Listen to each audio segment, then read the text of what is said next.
Okay, so we're getting closer to Purim, and we're going to learn another class tonight about Purim. So we have tonight and next Sunday to get our final classes about Purim. But I'm so glad we're doing this together. I've been getting a lot out of those late night preparations. L'chaim. Okay, so if there's a few things that we will be looking inside.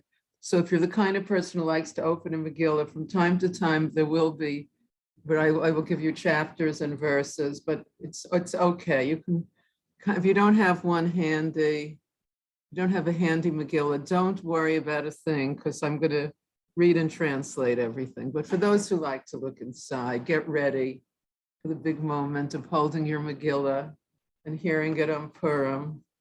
It is exciting. Okay, so we're going to speak about tonight an idea developed in the Rebbe's Purim Verbringens from the 1960s, 62, 66, 67, 69, the 60s. I miss those Verbringens, it's a shame. It would have been a different life, but these were great Purim Verbringens. Okay, there's actually one in 1957. That's just the month we left Crown Heights to live in Queens, kind of Adar 1957, March 1957. I might have still been in Crown Heights when that Verbringen was going. Oh, I'm sure this is all very fascinating, but let me get to the point. Okay, so we're going to speak about a major subplot in the Megillah. We're going to begin with a question.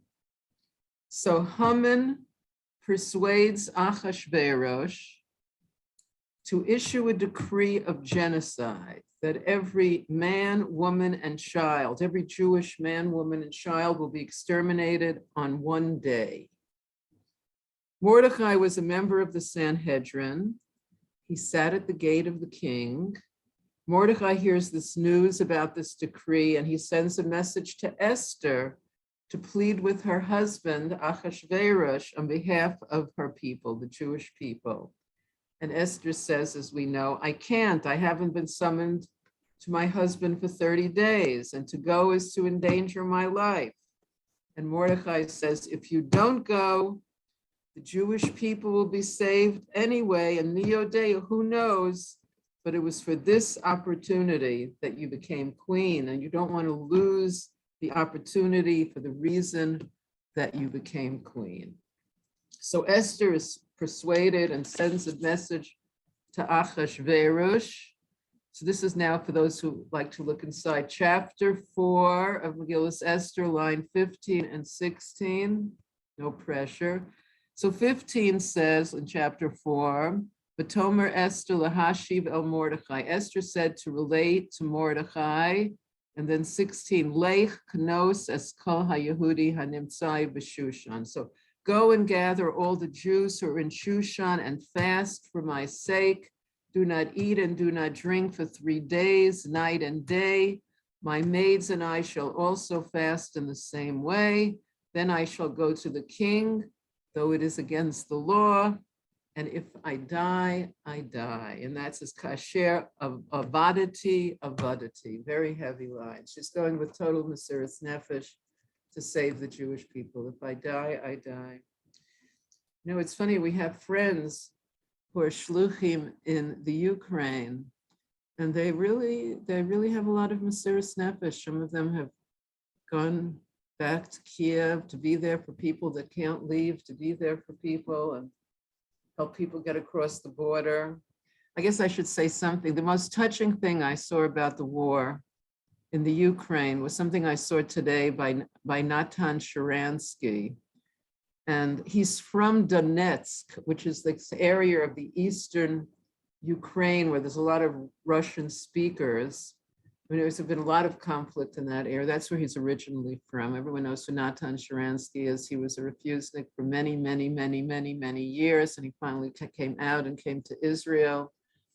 And what he said today, which I thought was so interesting, he actually said this at Sheva Brachas for a boy who was killed, whose parents were killed when he was 7 years old. They were killed by terrorists. And he got married, this last week, and Natan Sharansky said this. Okay, now you have the introduction. So he said when he was growing up in the Ukraine, by the Russian border, there were people with identity cards, and it didn't matter if it said Russian or Ukrainian or Chechen or all of those things.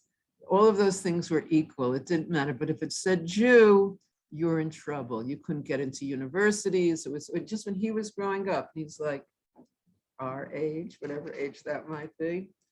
So he said that's how it was. But now, today, if you're Jewish in the Ukraine and you're escaping, there's people who want to help you because you're Jewish. There's people who try to get you across the border because you're Jewish. There's people waiting for you on the other side that feel like you're their brothers and sisters, and they want to have you come, and they're waiting for you. It's so touching. I was so touched. So things have changed. Now, if you're Jewish in the Ukraine, there's your brothers and sisters are waiting on the other side of the border to hug and kiss you and give you everything you need. Very touching. Okay, that's my comment about the political situation. Okay, so Mordechai gathers the Jews. There's 3 days of fasting and tshuva, and Esther also fasts. Okay, then chapter 5 begins. On the third day, Esther dresses up in royalty. She enters the chamber of the king. Achashverosh is charmed by her presence. You see, it can be very helpful having a charming presence. We all have to work on that, getting that charming presence down, because you never can tell when it's going to come in handy. Save the Jewish people. All right.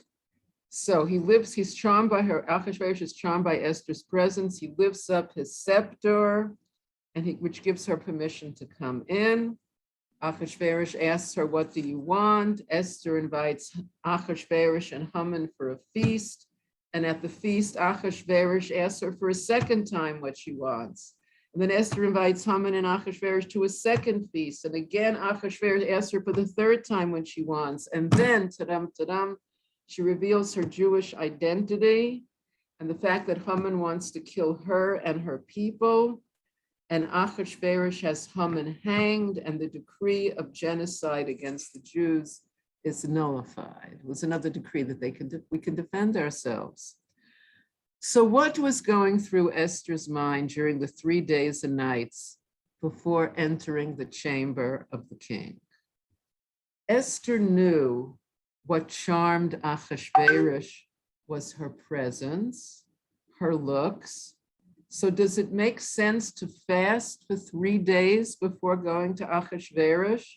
The Rebbe said we would expect Esther to go to the beauty parlor for 3 days, to eat well, sleep well. Actually, you can hear these sikhs, the recording, you can hear the Rebbe say beauty parlor. They were very popular in the 60s, I guess. She could have gone to the beauty parlor. Now she could have gone to the spa. We're not satisfied with beauty parlors anymore. We want 3 days at the spa before going to the king. But no. Okay. So what's going on? What was Esther's logic? Hashem is in charge. Fasting is like prayer and tshuva. So why bother with Achashverosh at all? Why couldn't they just do tshuva? If we believe Achashverosh controls the world and it follows his rules, and you don't want to be killed, so you should go to the spa and eat and sleep. If you believe Hashem controls the world, why go to Achashverosh at all? Okay, this is like a major question. What was the cause of this decree against the Jewish people? Okay, so now we're looking at Talmud Megillah, page 12. Side 1. The disciples of Rabbi Shimon Bar Yochai asked Rabbi Shimon, by what sins had the Jews incurred the decree of Haman in that age? Rabbi Shimon answered, what's your opinion? He said to his Hasidim. They said, because they enjoyed the feast of Achashverosh that wicked man made. So Rabbi Shimon says, if so, only those of Shushan should have suffered. Why did those of all the provinces? They said to him, let the Rebbe explain. So Rabbi Shimon answered, because they kneeled to the image. Okay, what's going on? Okay, so first of all, Rabbi Shimon Bar Yochai lived a few hundred years after the Purim story. Remember, the Purim story is between the first and second Beis Hamikdash, and Rabbi Shimon lived at the time of the destruction of the second Beis Hamikdash. So the first Achashverosh made a 180-day party for his servants. Then he made a 7-day party for the residents of Shushan, including the Jews, and the Jewish people enjoyed the feast. The Jews bowed down to an avodah zorah that Nebuchadnezzar erected, and they did it out of fear. So that decree never materialized, and they were saved because they bowed to avodah zorah out of fear, not because they wanted to. Even if the Jews of Shushan ate treif, there's no death penalty for eating treif, just because they enjoyed the non-kosher feast of Achashverosh. Did they deserve to be exterminated? Was the food even treif? Okay, Gemara, Megillah. So it's quoting, the Megillah itself says, La'asos kiratzon ish be'ish. We spoke about that, I think, in our first class, to do the will of each man. Rav is said to comply with the wish of Mordechai and the wish of Haman. Both Mordechai and Haman are called Ish in the Megillah. Rashi explains. Achashverosh put Mordechai and Haman in charge of the bar. All drinks were under their supervision. There was the Mahadran, Minha Mahadran section of the bar. A whole section of the bar was Mahadran, Minha Mahadran. See, doesn't that sound good? The highest standards. Okay, so Medrash Rabbah, the Medrash on Esther says, again on this pasuk, V'hashtia kadas ein onis. The drinking was by law without force. They did not force them to drink yayin nesa, treif wine. So what was the problem? A Jew gets invited to the king's feast. There's a kosher section. So some commentaries say the problem wasn't the food. Achashverosh made a calculation. 70 years, he thought, had passed, after which the Jews were supposed to be liberated and returned to their homeland. That's what Yirmiyahu, the prophet, predicted. Now, according to Achashverosh's calculation, 70 years have gone by. And they weren't liberated. Therefore, Achashverosh concluded that the Beis Hamikdash will never be rebuilt. So Achashverosh put on the clothes of the Kohen Gadol. Achashverosh took the vessels from the Beis Hamikdash to enjoy this feast, meant to approve of the destruction of the Beis Hamikdash. So, mipnei shenehenu misudaso shel oso rasha, it says, because they enjoy the feast of that rasha, of that wicked person. So every Jewish holiday has a name, and the names are from Lashon HaKodesh. For example, we have Pesach, that's a Jewish word, Passover, Shavuos means weeks, Sukkot means those little booths. Even Hanukkah has a Jewish name, although it was created after Purim in the time of the second Beis Hamikdash. It was created by the sages. It's the last holiday, one after Purim. The only exception of a holiday without a Jewish name is Purim.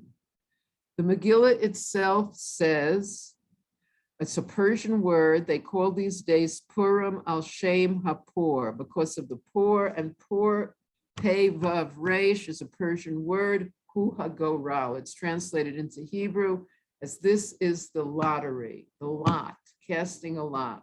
Haman cast a lot to know the best day for the extermination of the Jewish people, which month and which day, and it fell out on the 13th of Adar, Yud Gimel Adar. And ultimately it was transformed into a day when the Jewish people, we were able to attack our enemies who came to kill us and protect ourselves. Yay. So why is this the only Jewish holiday without a Jewish name? Why didn't they call it Gorelo? It's lotteries. Why did they call it Purim lotteries? Okay, so names have profound symbolism.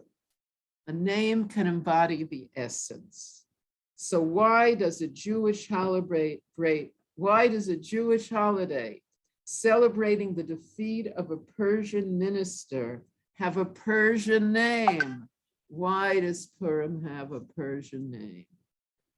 Okay, so there's 24 books in Tanakh, and the only book in Tanakh without God's name in it, without Hashem's name, is Megillas Esther. Only book without God's name. Only Mordechai didn't bow to Haman because Mordechai is a Jew and believes in Hashem. In celebrating Purim, we celebrate Jewish survival. I really like that. In celebrating Purim, we celebrate Jewish survival, and we make those l'chaims, l'chaim to Jewish survival. Yes, please keep that in mind. Okay, they fasted 3 days to return to Hashem, but Hashem is not mentioned.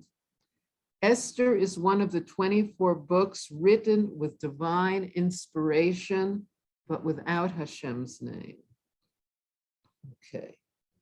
And we know there's no space devoid of Hashem. It says so right in the Zohar. There's no space devoid of him. So the Jewish people are fasting. And that night, the king couldn't sleep. It's good to have that in mind. It was because of our fasting that the king couldn't sleep. And the king tells his servant to bring his diary, the zichronos, remember the memories. And he finds there a story from years ago that Bigsan and Seresh, 2 of his servants, planned to kill King Achashverosh.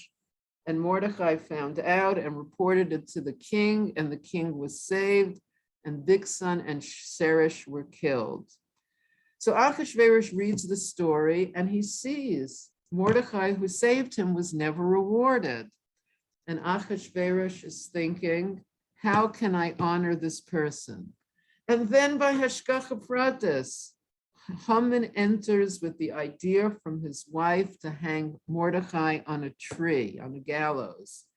And Achashverosh asks Haman, what would you do to honor someone? And Haman thinks, it must be me. Achashverosh loves me. So Haman says, dress him with your garments and crown, give him your horse, and have your servant take him throughout the city and declare, this is what is done to the man the king wants to honor. So Achashverosh goes to Mordechai the Jew with the garments and the horse and leads him around the city. And so Mordechai was fasting with sackcloth. Haman has to go find him and schlep Mordechai around the city and declare, and what's that? Kacha yase leish asher hamelech chafetz b'kiro. So is done to the man the king wishes to honor. And then after this, Mordechai returns to the king's gate in sackcloth and ashes, because remember the decree is not over yet, while Haman hurries to his house, miserable with chafoy rosh, it says, with his face covered. It says his face was covered because his daughter, when Haman comes by walking the horse with Mordechai on it, Haman's daughter thinks that it's Haman on the horse and Mordechai walking. She was wrong.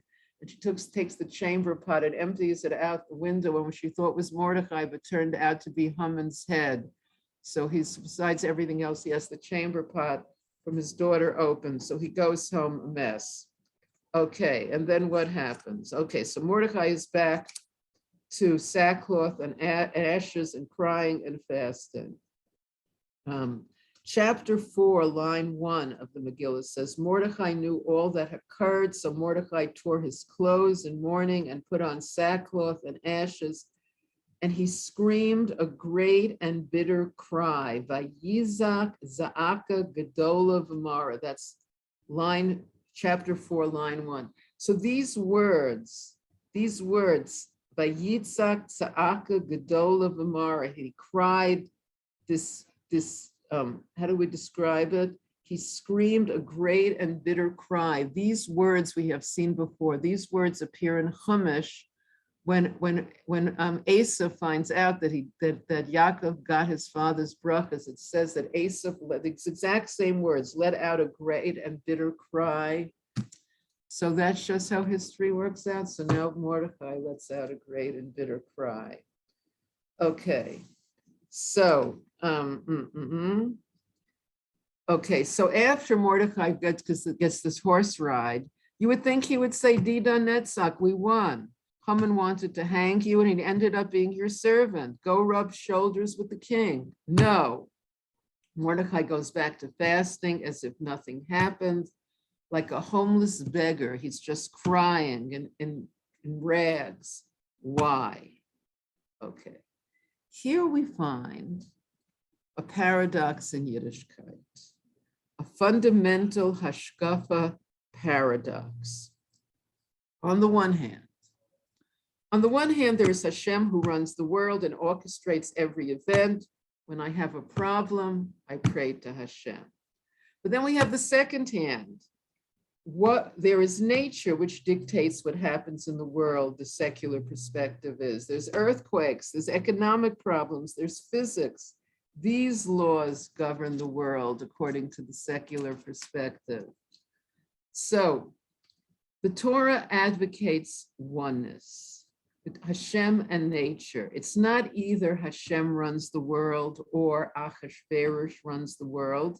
It's one single unified reality. Hashem creates the world and rules each incident and detail, but nature belongs to Hashem also.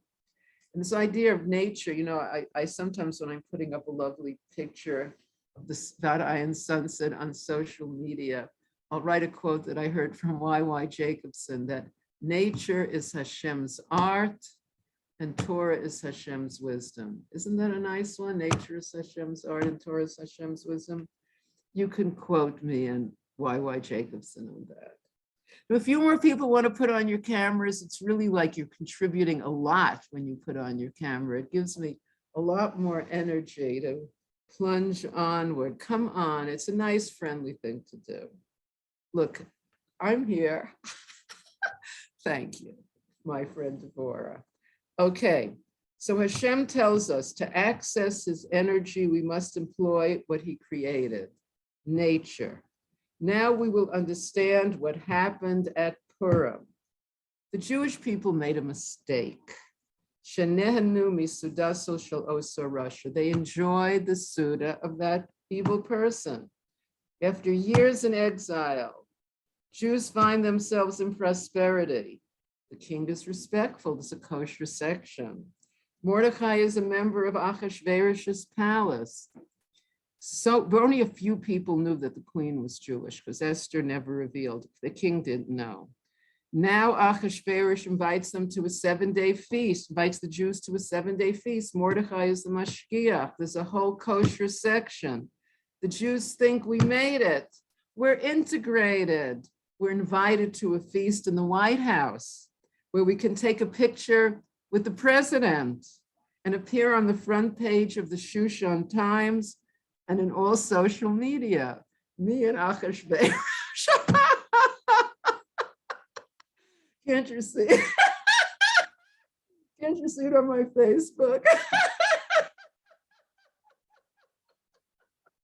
No, it wouldn't be sneeze. I'd have to have a picture of my husband with Achashverosh.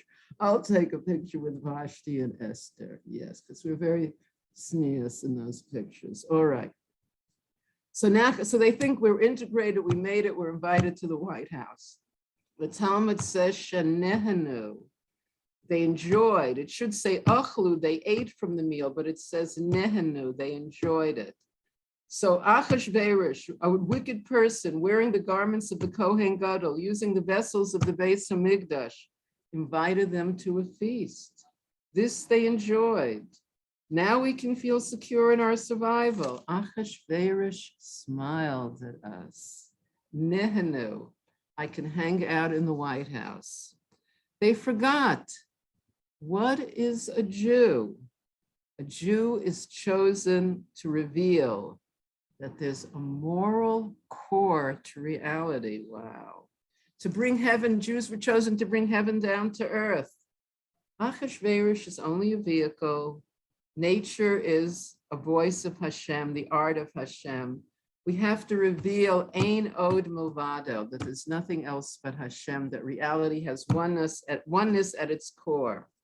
If you go to the White House, Okay, go, but Nehenu, why are you enjoying it so much? Achashverosh doesn't run the world. Okay, here's a story about the Chafetz Chaim.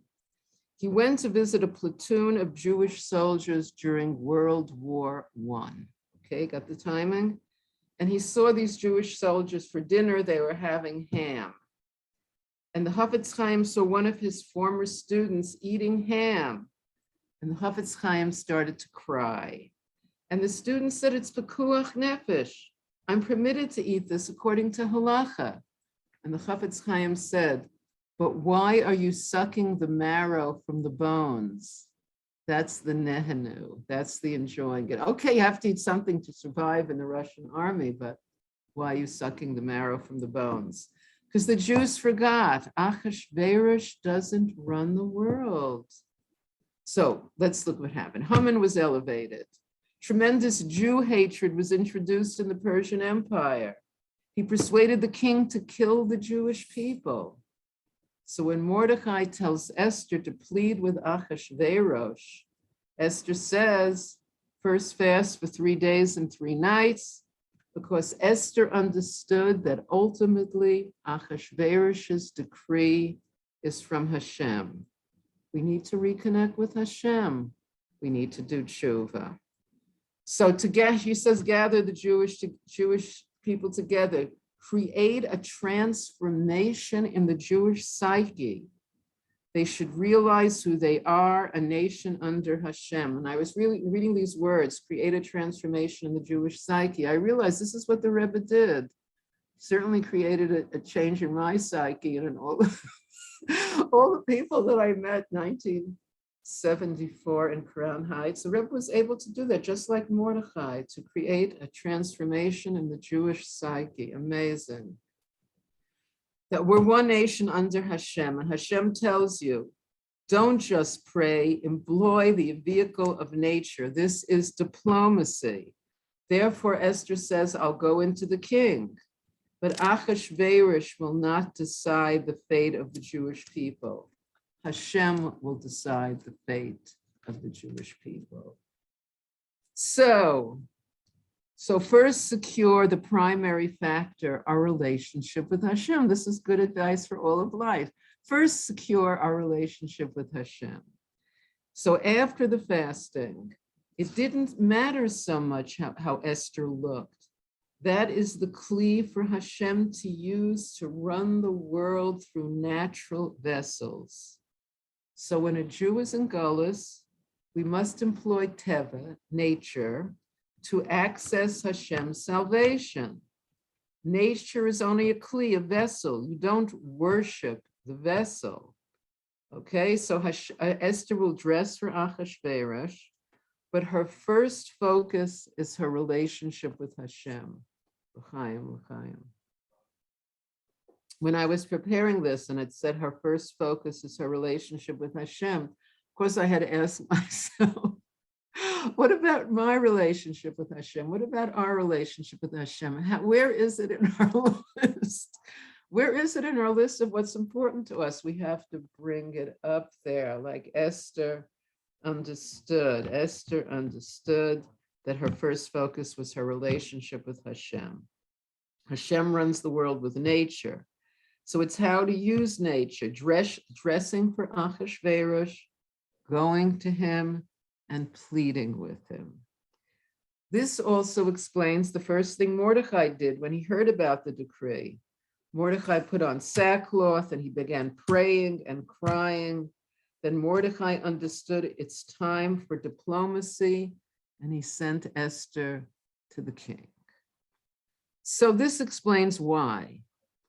After Mordechai was led on a horse by Haman, Mordechai went back to fasting, even after such a victory. Mordechai understood the decree came from Hashem. If the Jews are connected with Hashem, just as no one can obliterate Hashem, no one can obliterate Hashem's children. Unbelievable. We are still here. It is unbelievable. When you learn Jewish history, we are still here and identify as Jews. Yay. So the problem is when we feel separation from Hashem. So Mordechai understood we need tshuva. We need to live godly lives as Jews.